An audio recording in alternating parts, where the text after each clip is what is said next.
Hi, I'm Daniela DeRobio. And I'm Shamari White. And welcome to The Buzz on Talk of the Town. All right, so just to get started, Ben Affleck shared on Tuesday that he completed treatment for alcohol addiction. He said in a Facebook post on Tuesday, "I've completed treatment for alcohol addiction, something I've dealt with in the past and will continue to confront. I want to live life to the fullest and be the best father I can be." I can imagine how hard it is to go through something like that, so I have to give him a lot of props. I know this past couple of years or so hasn't been great for him with, getting divorced, the whole nanny scandal, and, the whole thing with Batman versus Superman, but I really wish him the best. He's gonna he's gonna do a Batman movie soon, and I'm so excited for that. So hopefully this is just a stepping stone where you can say, you know what, I'm ready to focus on Batman now. Come on, Ben, we all want a good Batman. I honestly need a good Batman movie. Yeah. I'm sorry, I didn't even see Batman versus Superman. I wanted to, but then everyone was like, it's not really good. So I'm actually really happy for him. I really think now that he is getting over this addiction, he can put his full focus into Batman and getting that script together and that production. And hopefully, if this continues, he can keep it up. There'll be more movies in the future with Batman, the Batman series, and it won't be as good as Christian Bale's series, but it'll be great. But in other movie news, we also have Get Out. So if you haven't seen it, you need to get out and go watch it, please. Yeah. I'm begging you to go see this movie. This movie is greatness. It's one of the best movies to come out of 2017, and we're only in March, 3 months in. So Jordan Peele, he really did an amazing job with this movie. If you haven't seen it, it's a need to see. I mean, he made this on a $4.5 million budget, Really?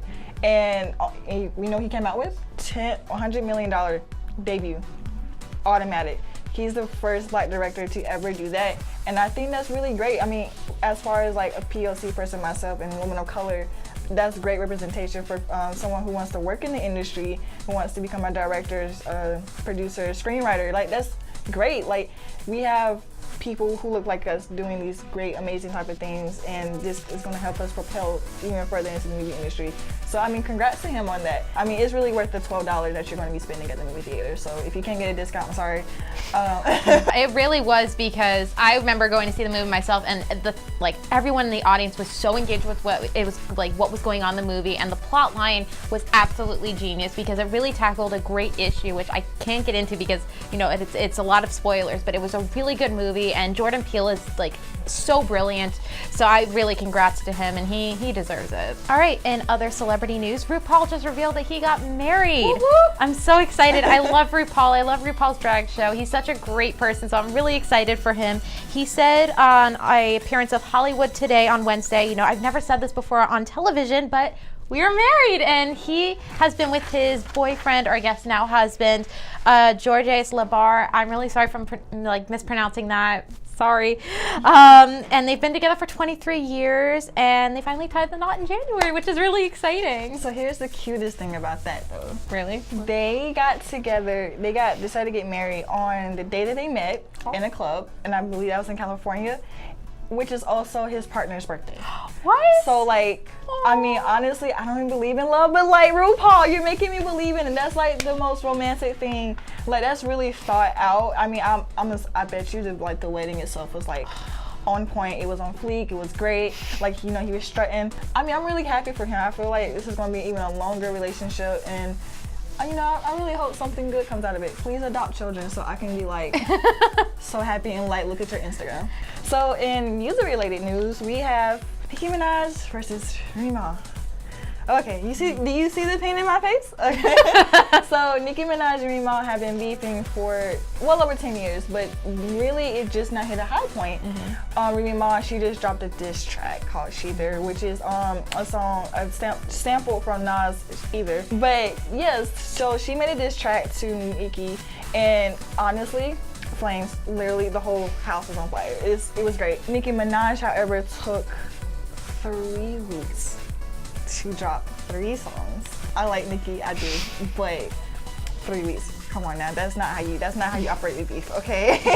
I'm a hip hop head, and really, I don't like the way she went about it. I feel like she had other people on the song with her, so it wasn't even a diss track. It was more mainstream. But I mean, you have Drake and Lil Wayne on the tracks, 2 great rappers, but at the same time, I'm it's more, it's on Apple Music, and she's making a lot of money off of it. So I mean, she's really good at marketing. So shout out to whoever her PR is.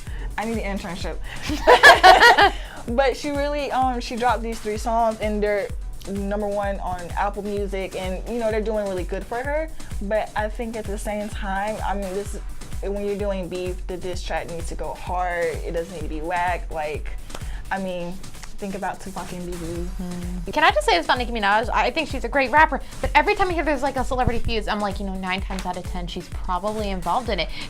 I think she and Soulja Boy, I know Soulja Boy has a little black book of like people that he wants to Oh diss. no, a black I feel book? like He has a black Bible. I mean, Nicki, I think you just need to take a step back just for like a few like months and continue rapping, but like just she's the queen of throwing shade. Like if she's not rapping, I feel like she's throwing shade, but that's kind of why I love her. But when it comes down to things like this in the industry that's so small with female rappers, they don't already get a lot of recognition anyway. And actually, Remy Ma told BuzzFeed that she wasn't proud of her diss track. She said, "That's not what I do. Anybody that knows me knows that I embrace females. I always want to do some girl-oriented things." But I really commend her for that. Taking the high road, saying that she doesn't like it.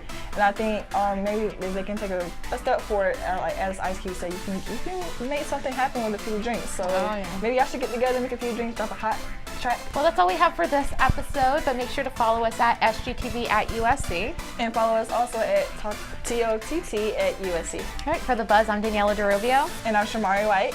See you next time. Bye.